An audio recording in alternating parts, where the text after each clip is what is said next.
Sounds good. Okay. All right. So welcome to Metal Arts Guild of Georgia's Sip and Saw with Ryan Gardner. Just to tell you a little bit about the Metal Arts Guild. Hello, Ryan. It was started in 1998 by a group of friends who participated in local festivals, organized tool and stone swaps, and did tours of local galleries. They decided to build an inventory of tools that they could use to support their guild's need.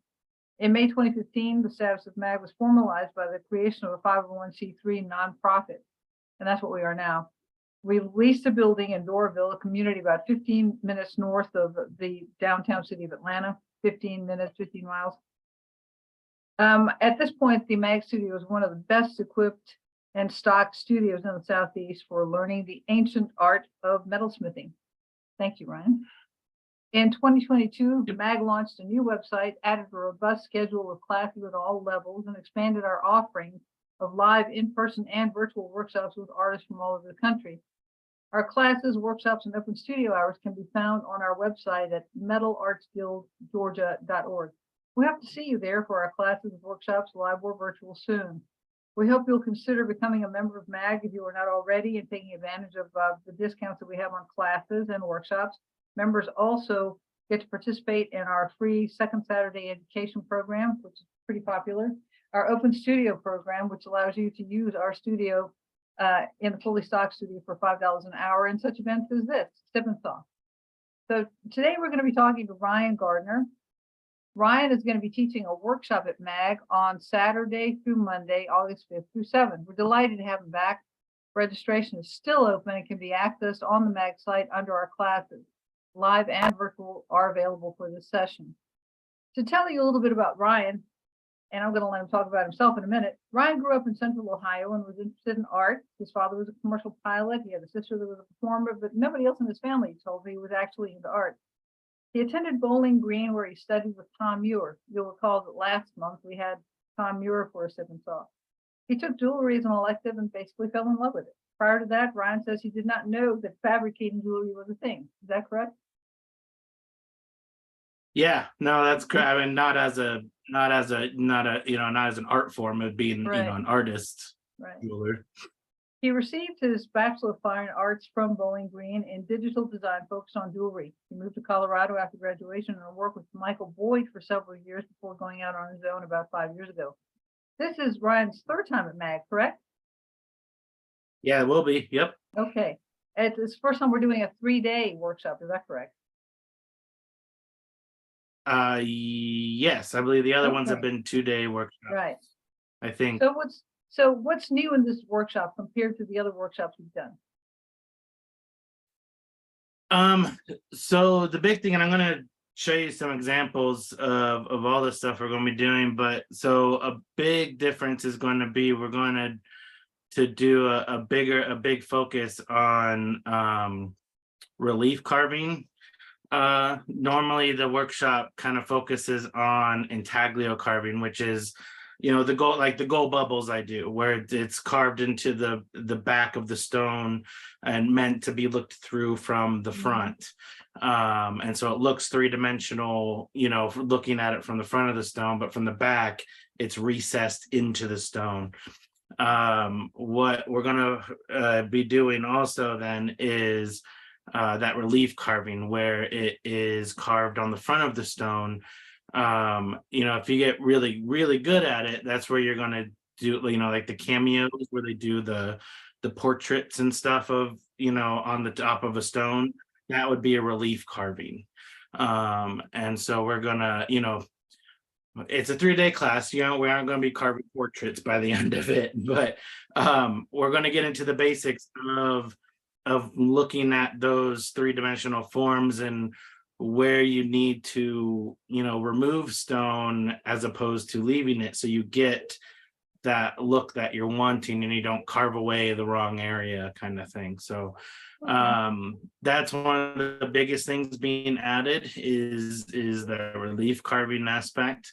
We're also going to get into some more stone manipulation, do some more with carving out areas in cabs to accommodate and I've got I've got examples of all this we'll get into a little more, but Okay. really altering the shape of cabs to accommodate other stones maybe inside of them or pushed up against them or things like that. And we'll get into drilling and opening up holes in the center of the stone, Okay. possibly getting in some stone on stone, at least some stone. We'll do some tube set, like tube set faceted diamonds and stuff, where we'll Oh, carve out a cool. recessed area for those diamonds to get into, Uh-huh. all that kind of stuff. So, So is this and, gonna and we'll be able to get into.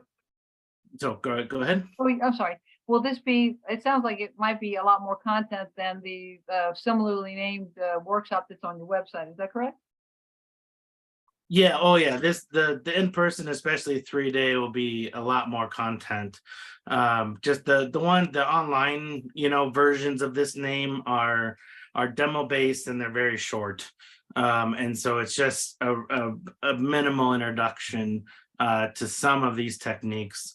I don't even get into the relief carving or anything like that in the online versions, Uh-huh. because those classes are usually it's 6 hours total, Yeah. um and so there's just not time to get into all that. So we really get into more in depth with these in-person classes, especially Oh, that's given that we have fantastic. 3 days.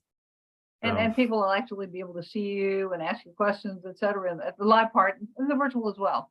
So that'll be great. Okay. yeah, Um, well, yeah, and that's yeah.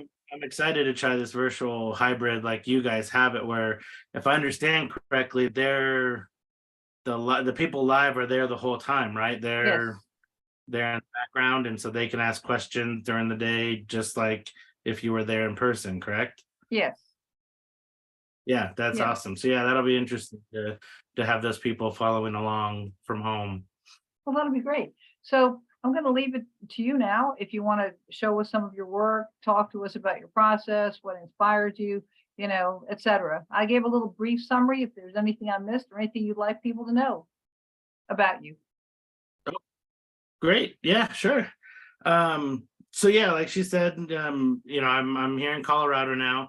We had a studio here, the Colorado Center for Metal Arts, that we had for the last 6 years, that I was a partner with Michael Boyd, that we just closed down this year. And so I'm actually now in my home studio. I have not been here long. It's still very disorganized and still being arranged, but I'm making it work right now. But so yeah, I worked for Michael as his assistant for about 9 years. And during that time, I worked a little bit less for him as time went on, so that I could build up a body of my own work and start to try to get revenue sources of my own, so that way I wasn't just thrown to the wolves with nothing when I did finally stop working for him directly. But yeah, so yeah, then I've been on my own jewelry wise, for about 5 or 6 years now, and it's been interesting. It's been fun. But I've always been in a studio with Michael, because even after I stopped working for him, we had the school and everything, so our studios were still right next to, we're in the same studio still. I just wasn't working directly for him anymore. But so this is a weird transition here for me, right now, being at home, because it's yeah, I'm here by myself, and I've always had other people in the studio. So from schooling, through working with Michael. So it's been a little challenging sometimes. It's hard to motivate, when you're sitting at home, your bedroom's next door. It's like I don't feel like I'm at work, but it's working. But I am excited to come back to Atlanta. I always love working with your group. You guys have a great group of people there. And I think we're going to have a fun time. So Oh, I think so let me too. switch my. Great. So I'm gonna switch my camera over. So we're good. And I'm gonna go ahead and spotlight this so that way if people, um, I've made it so people, you can unmute yourself at this point. If I'm talking about a certain piece or technique and you have a question, you can either put it in the chat, and Nell will interrupt me and ask the question, or I'm totally fine with you unmuting yourself and asking the question as well. And that way, if you do have, especially about a specific piece or technique, that way you don't we don't get too far away from it before the question gets asked. So for the workshop itself, day one is where we're gonna be starting with the basics. And so I've got these examples here. So the bottom stones for each of these earrings, they've all been they're laminates that I created and then carved. And so we're going to start the workshop will start with talking about laminates, how you make them, and the different materials that could possibly go into making a laminate. But then also we'll start with the carving, the intaglio carving, the carving in the back of the stone. And so these two examples are the bubbles and just very simple lines that I carved. So these are different colors of mother of pearl. So we have a black mother of pearl and the white mother of pearl. So if I move them around, you can kind of see the color flash. Thank you. But so, and those are actually laminated to the optical quartz. And once that's done, then I carved through that mother of pearl to create those carvings. And then during that day of that first day of the course, we're going to be talking about 3 different ways of finishing these carvings, where we can, like with these lines, these are actually, let me see if I can hold this a little closer to the camera. Oh, okay. So these lines are actually carved and left as a matte finish. And so it kind of has a the carving itself has a frosted look to it, basically. Yeah. The finish obviously is the metal leaf. And so in this case, I applied the gold leaf to the carving after the fact. And then the third option, and this is a big bubble, but the third option is polishing it to a high polish. So there's one giant bubble, and this is one thing we'll talk about in the class as well, and we'll probably do it, is carving a large cavity. And so those purple spheres in there actually move around. Oh, fun. And so basically, instead of the small bubble, I carved out one giant space that we can trap that stuff in, and then it allows it to move around when the ring's being worn. So I call them my fidget. Yeah. There's so many possibilities with that. You can Oh put yeah, all sorts absolutely. of things in there. Oh yeah, I mean, I've even done reliquaries for people with their ashes of loved ones. Yeah, no, it's a really, really interesting. I was thinking of small gemstones. Oh yeah, I've done the small gemstones too. Yeah, see, I went right to the human remains. So you went to the memento mori, right? Yeah, exactly. But so we'll be doing those 3 finishes: the matte finish, how to clean up the carving, because when we initially carve, we're using really rough bits, and so we want to really smooth it out and have a really nice finish with all 3 of these finishes. So we'll be going into all that, how to clean up a carving, leave it at a nice matte finish, or to bring it to a high polish like it is in this bubble here, or applying the metal leaf to it.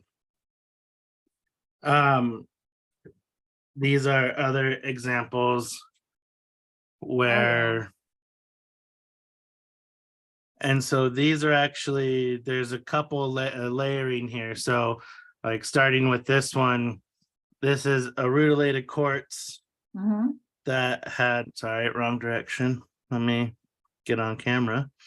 So I carved out a large area.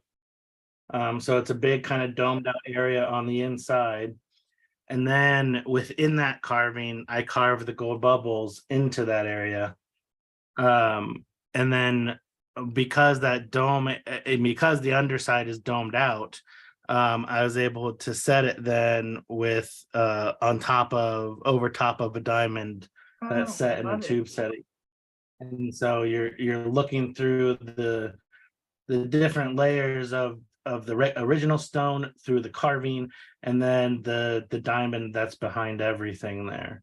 And so the same with these are two rutilated quartz.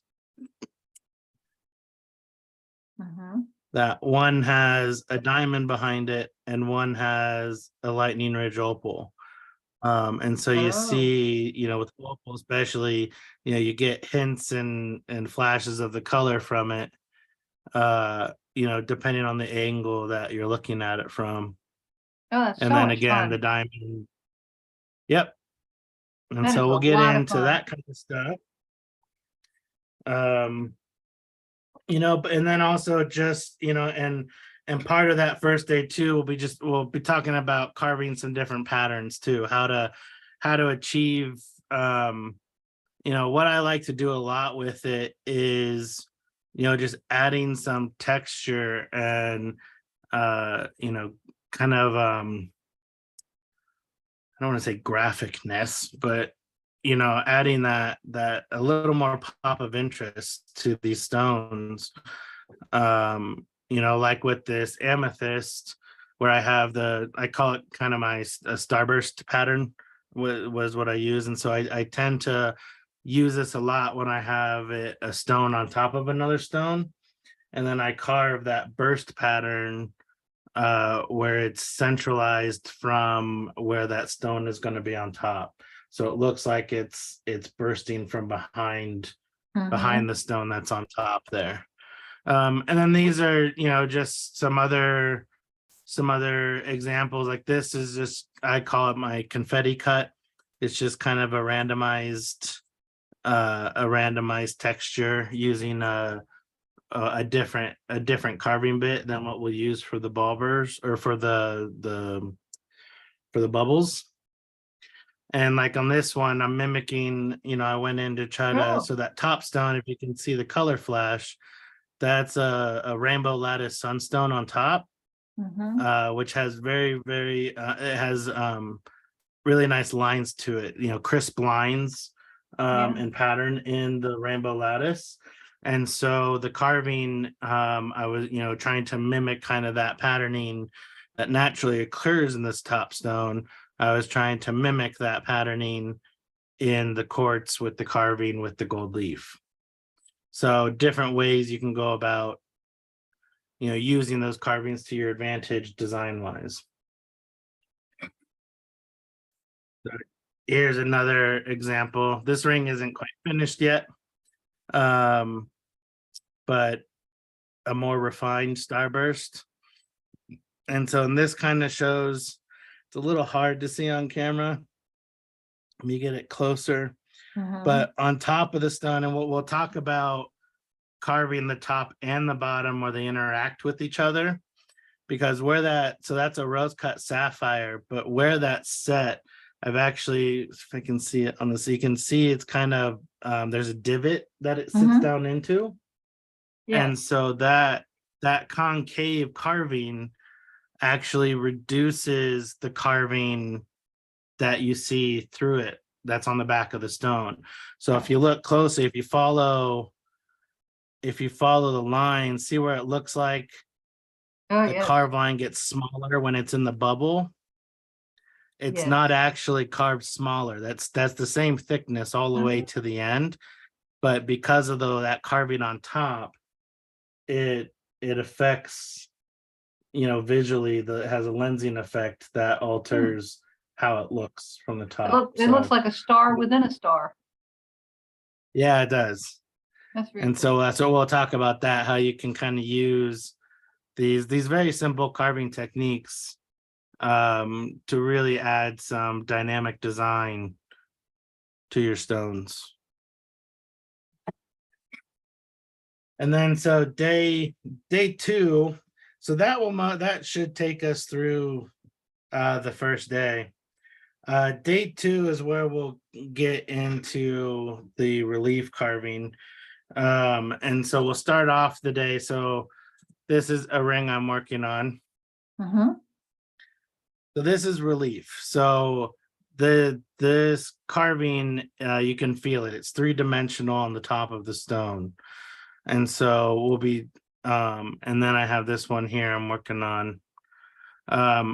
What's really fun about relief carving is the stone doesn't have to be clear.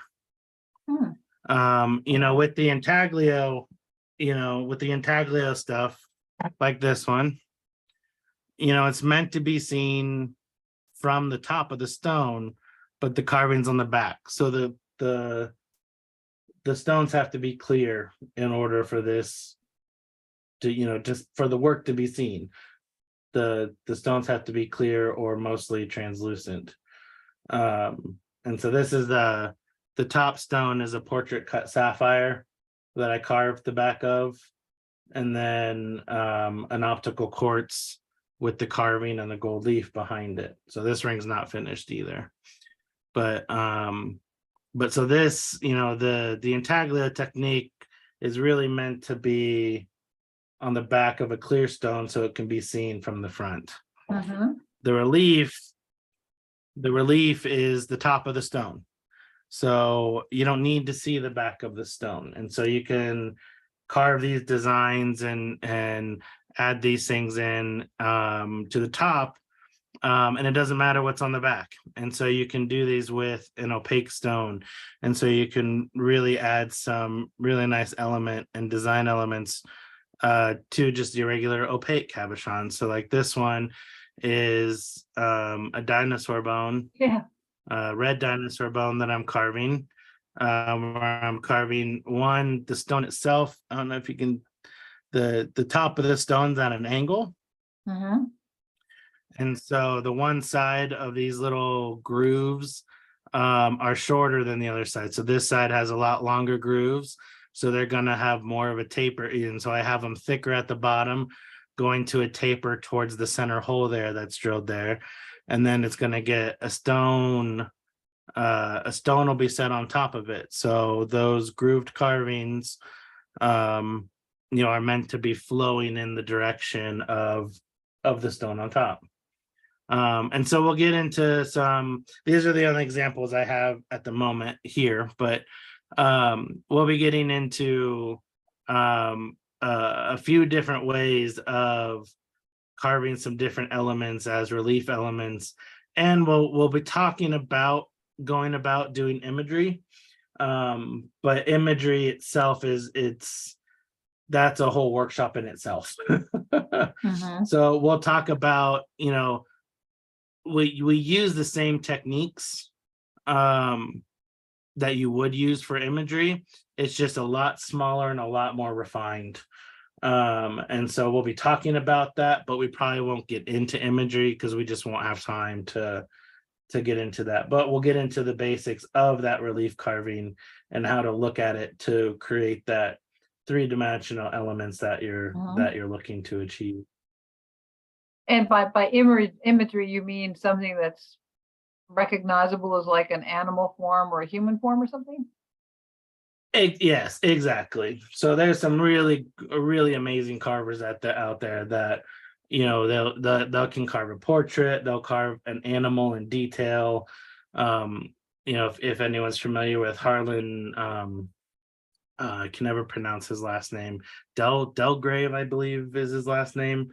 He just won like 2 or 3 Spectrum Awards this last year for his carvings. They're absolutely incredible carvings, but he's using minuscule bits Oh, wow. and carving he's using the same techniques we're going to be teaching. He's just going to be doing it at a much smaller scale and taking more time. The other thing we'll kind of brush into is carving into faceted stones. Mhm. So I like doing this a lot. There's half of my joy from it comes from just the shock of people like, you can't carve a faceted stone. Um, and I say you can. And so this is a portrait cut quartz that I carved into. But I carve into, and I'll be showing I'll be doing demos on this of actually carving into fully faceted stones, carving right into the culettes, adding some dimension. So I forgot to pull a ring. Let me grab. So like this ring right here. So this was an oval, just a faceted oval. I believe this was a quartz, like a lemon quartz, but I carved, if you can see through there, I carved little bubbles going across Mhm. some of the back facets.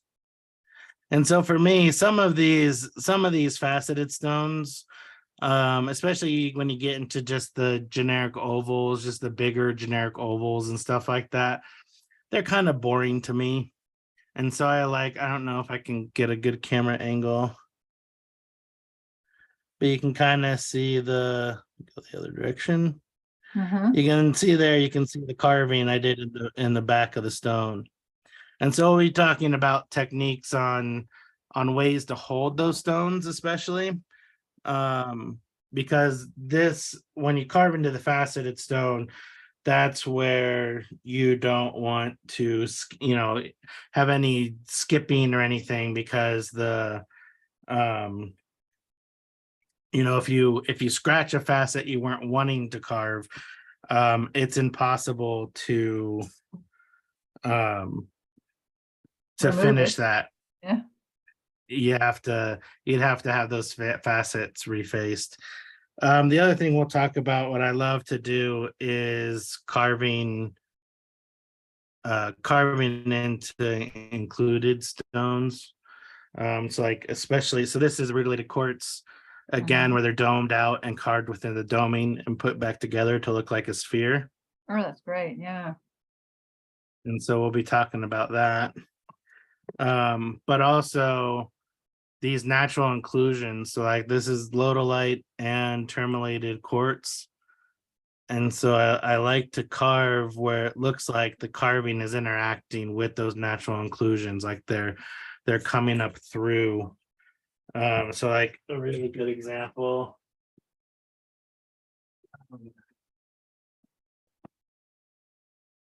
I like these two rings.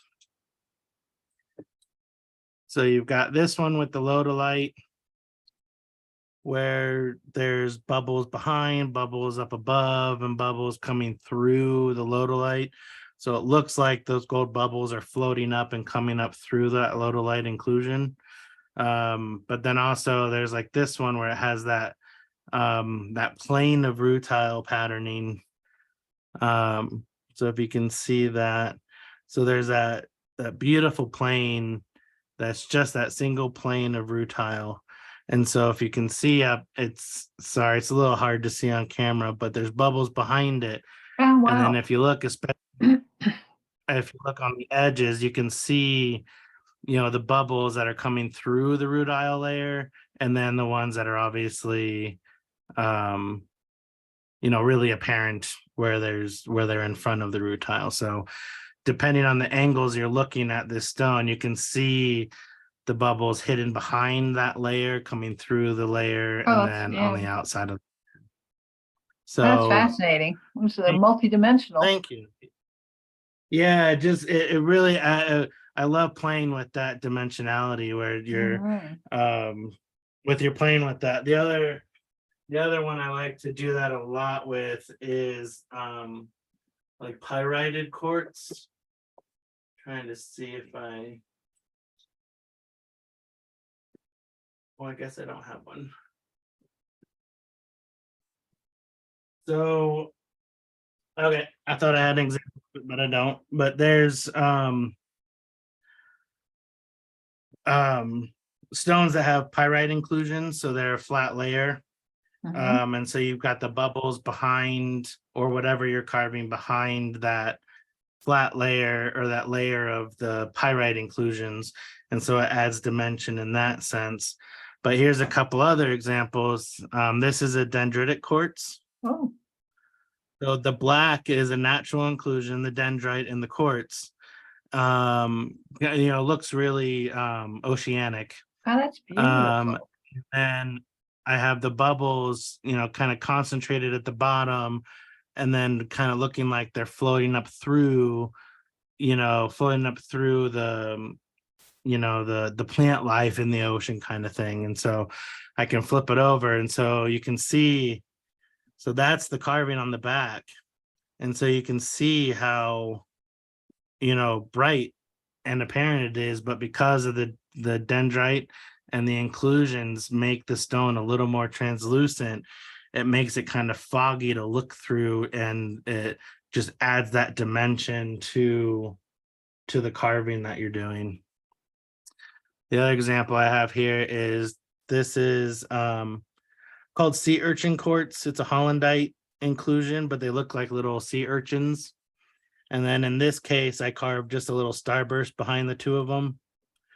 And so you can really see the dimension in the stone, and how that interacts. The carving looks even deeper into the stone because of those inclusions on top.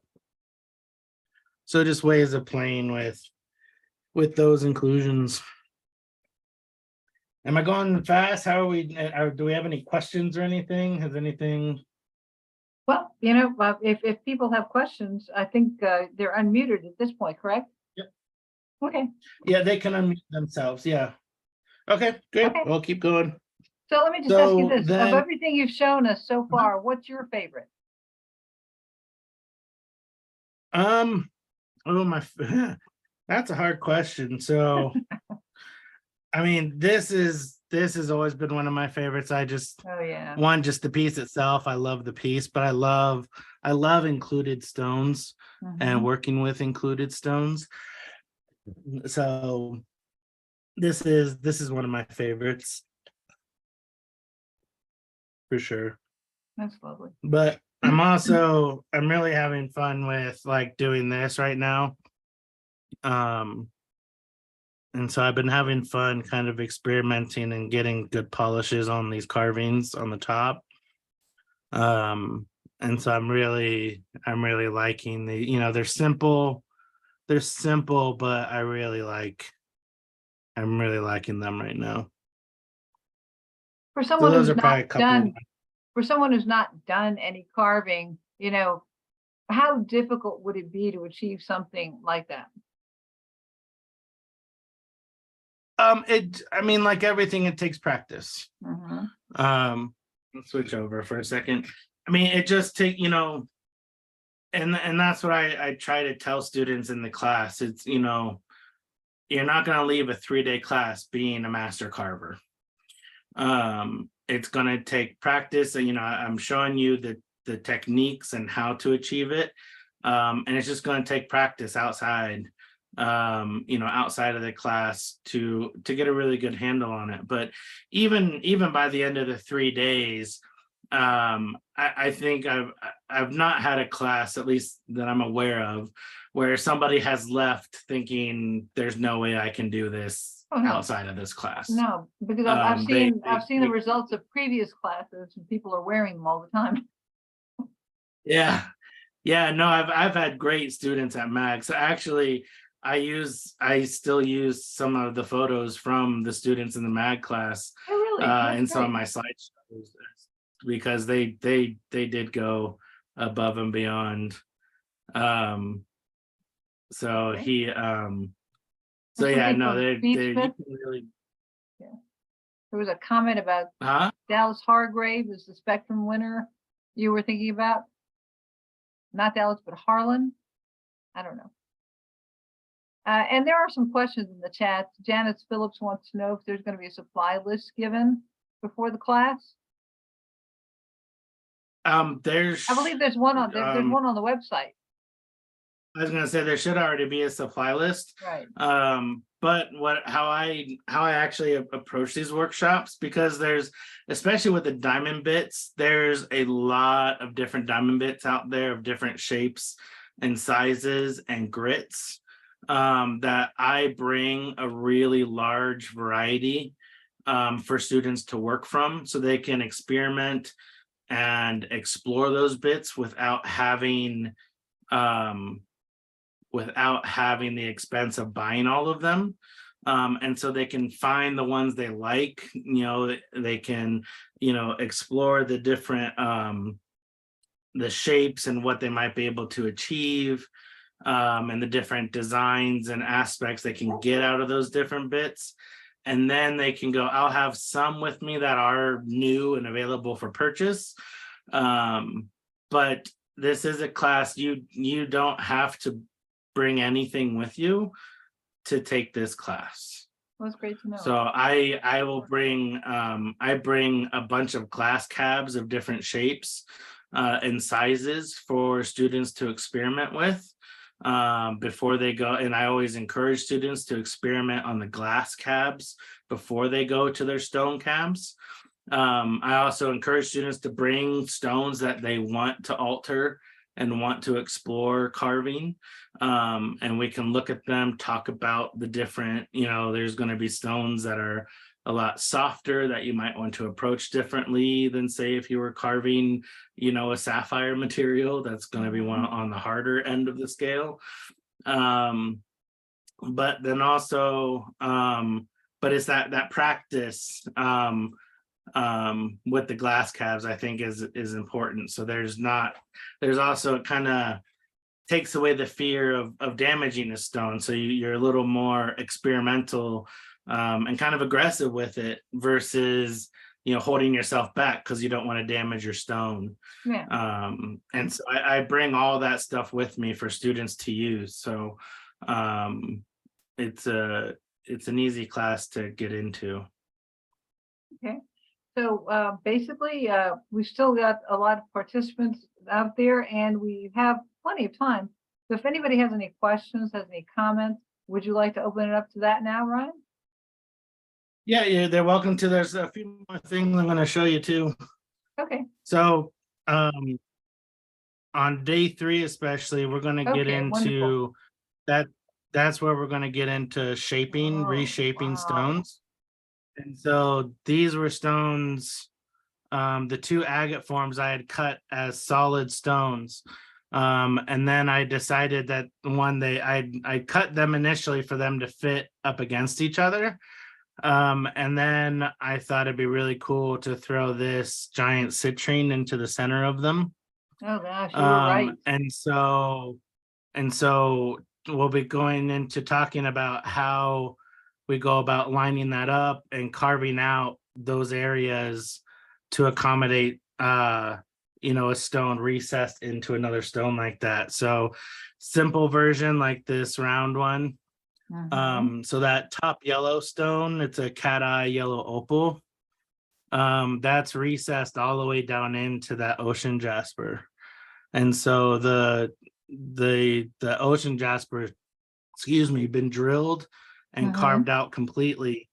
So that way that the actual the bezel for the yellow opal is actually soldered to the same base plate as the bezel for the jasper. And so we'll get into carving out those areas to accommodate a stone to be able to do that, but also we'll do a little bit of the metal work in how you align those bezels to solder them so that they all fit correctly in place. And so just another example, it would be like this guy, the opal, he's been carved out of the quartz, and the quartz has actually been carved so that the quartz, it doesn't have like the jasper here has a hard edge around where the opal is. The quartz here has been carved and rounded, so it looks like the quartz actually kind of rolls down into where the opal is. So we'll get into drilling those holes and opening up those areas and how to then alter them depending on the look that you want to accommodate, a stone within a stone like that. Wow. And so that's what we'll get to day 3 is stuff like that. And that's where we'll also do the tube set diamonds. So I do a lot of these where so like this guy here, there's the tube set diamonds that I drilled and carved out a hole so That's that cool. they sit flush with the top of the stone. That is just beautiful. And so in this case, thank you. Yeah, in this case, they're just kind of random to mix into the patterning that's naturally in the stone there. So the orange is natural inclusions. Janice Phillips would love to see the backs of those, especially Of the which agates. ones? The agates. Oh, well, the back. Oh, And so you can see how I had to do the metal work to accommodate yes. the culet of the citrine because of, if I left it just flat, you'd have that giant point sticking out the back. And especially when it was being worn, that would be just cutting into somebody's skin or cutting into their garment. But in this case, I had to build up the wall to accommodate that point to make it comfortable to wear. And then you just see the back plates that the agates are set on top of. And so the bezel, all of the bezel for the citrine and the bezels for the agates are all on the same plane. So the bezel for the citrine is actually soldered to both base plates that are for each of the agates. If that makes sense, hopefully. If not, if it doesn't make sense, you can take the class and you'll learn how to do Absolutely. it. Absolutely. There are still spots available. So don't hesitate There to are. go I to the think there's. site and sign up.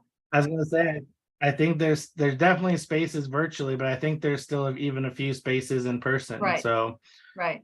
you could do either one if you want to come in person or do it virtually. Join us virtually. Both are still available. So that's about the end of Would anyone else would anybody else want to see anything else? Oh, I love that. Let's face it, I love everything you've got. So similar, the same concept, just on a much smaller scale. Oh, where I carved out this doesn't want to focus, does it? there you go. There we go. So it's hard to see in this lighting with the camera, but it's a portrait cut sapphire. And then I carved the quartz out to accommodate, the shape of that sapphire to sit down recessed into the Kingman turquoise there.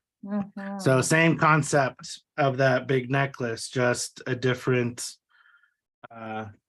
much smaller scale. Yeah, that's great. All righty then. Questions, anyone? Comments? Don't be shy. This is from Ken Fitch to everyone. Sorry, I can't see who's all here, so if I know any of you, sorry. I'll read them to you. From Carrie Fitch. Okay. From Beadsmith to everyone, what is Ryan's contact information? What's your contact information if someone wants to get in touch with you? This is from Beadsmith. Oh, I'll put here, I'll put my email. So you can contact me through, I have a lot of people that message me through in my Instagram, which is just Ryan Gardner Designs. Or you can email me, and I'll put this here in the chat. My email is ryangardnerdesigns@gmail.com. So if you have any questions about the class or anything about it, I'm happy to answer those questions beforehand. There was a question that someone had that got kind of like blown off the screen from last name. There we go. For virtual students, well, yes, there is a supply list. We have that one. Any other questions? There is a supply list on the website that has the bits I use the most and stuff like that. So you can get them ahead of time.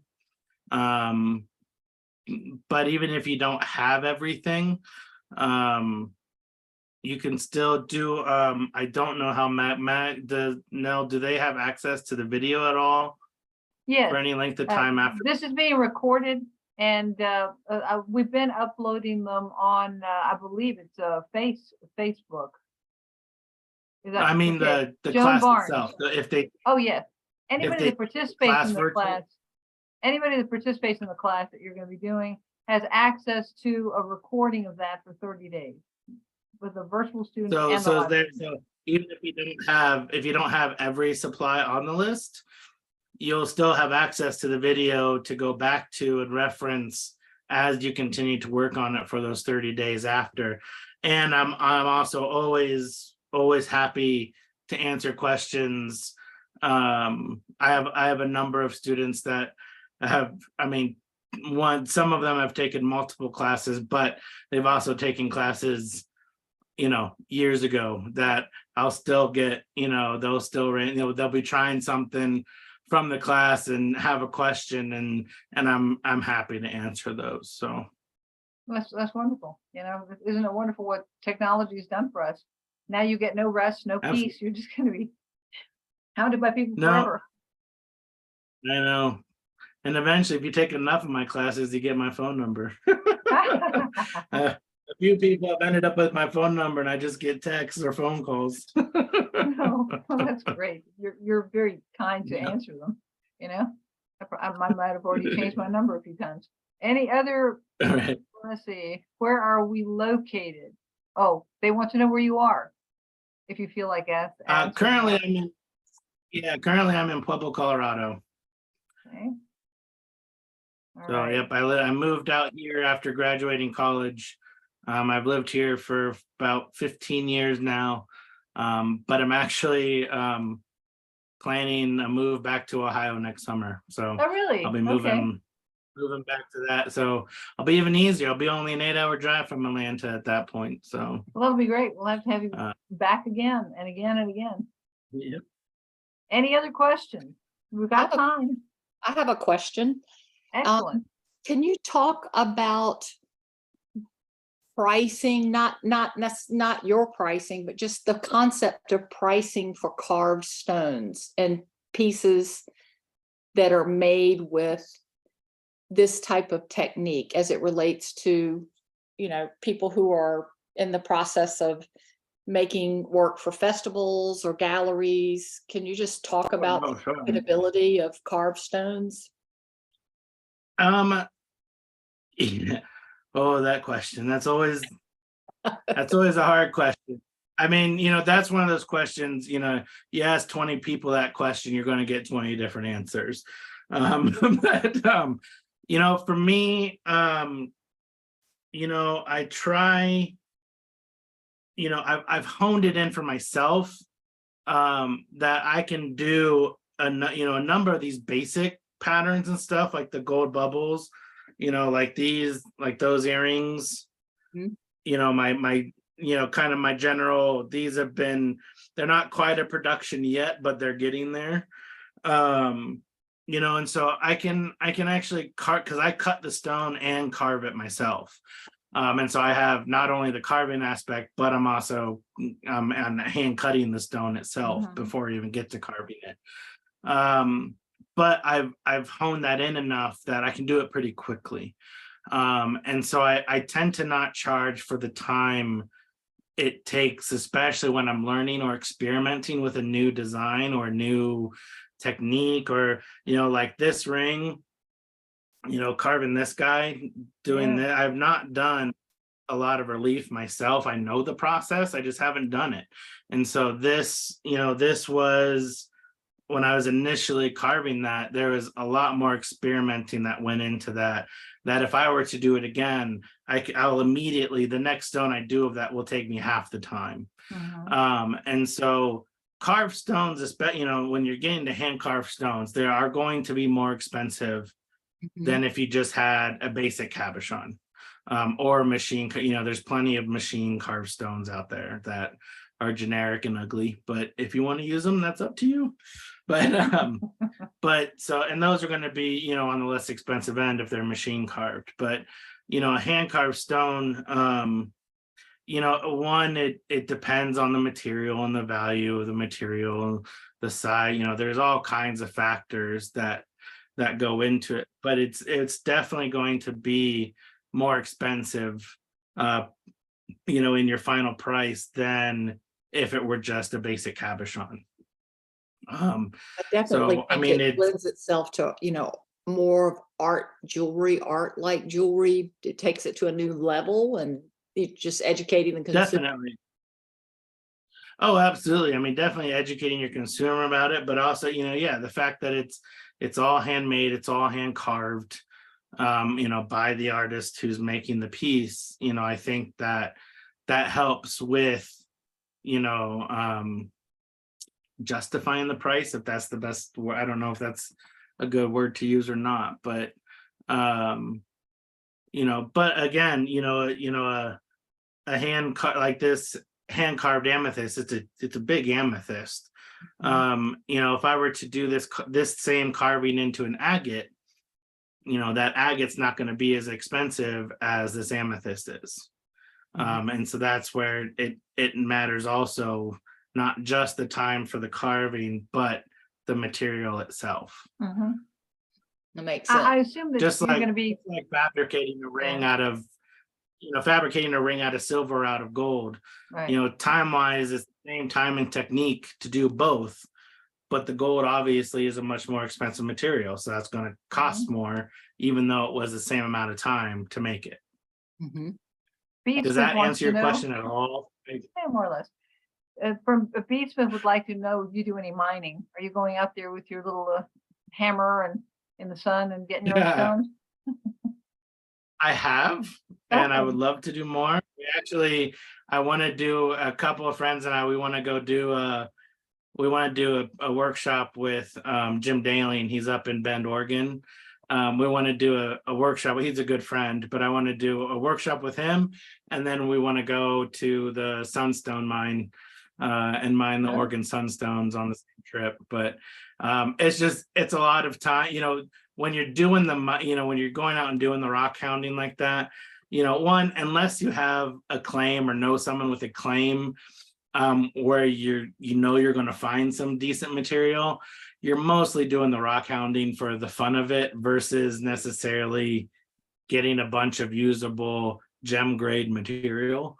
um, you know, there's a lot of different places around Colorado to go rock hounding, up on Mountain oh yeah. Taro and stuff like that, and mostly it's for the, every once in a while you'll find a little stone that's good, but mostly it's just for the fun of rock hounding. Yeah. So just going back to the actual carving and the actual stones, I imagine there's a world of difference in the types of bits that you're going to use on something like the dinosaur bone and the amethyst. So is there some sort of Um, guide that they're going to get in terms of like the different grade or whatever? just the big difference is some of the harder stones you might be starting with a coarser bit. Hmm. Some of the softer stones, I'm not going to go in with a really coarse bit on the soft stones because it's just going to chew them up. Yeah. But the harder stones, especially if you're carving where you're removing a lot of material, you're going to go in there with the coarser bit first to remove that material more quickly, and then go in and refine after that. Um, but for the most part, outside of the coarseness of the bits that you start with, it's the same diamond Okay. bits no matter Diamond what bits. carbon. All right. Yep, yep, we're Great. using diamond bits, so There you go. we can carve anything but diamonds with it. So Yeah. it's just the harder stones take longer. All right. Any more questions? We've still got time, folks.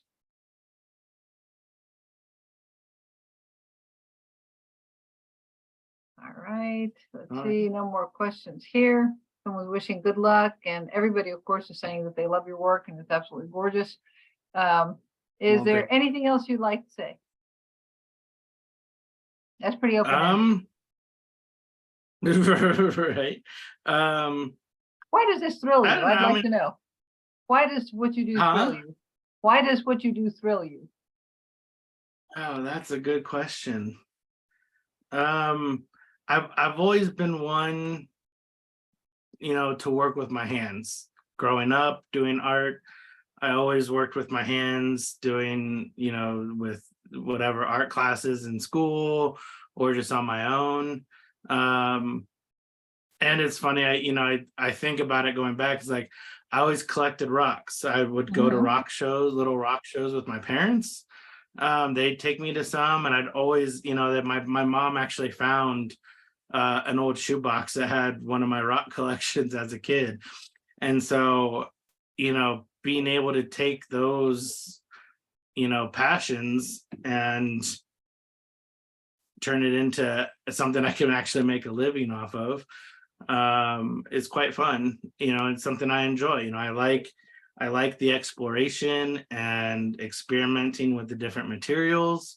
There's always, with working with stone, especially with cutting it and carving it myself, it opens it up to all the different materials that are out there, fossil materials, materials that that regular stone cutters don't necessarily cut. They might not, and that might not be the most, the one that everyone goes to, but it opens it up to those different materials that you might not be able to get normally. And so I've always loved the natural world, and the fact that all these materials come out of the ground is amazing to me, and being able to work with those things and make pieces of art that people enjoy and like to wear.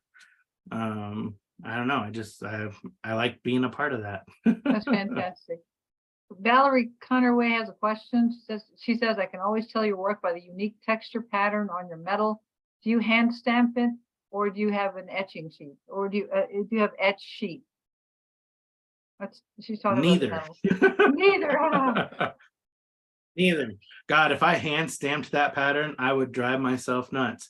No, it is actually roller printed. Okay, great. And so it's a brass mesh that Oh, I have a piece of out here. Let me grab it.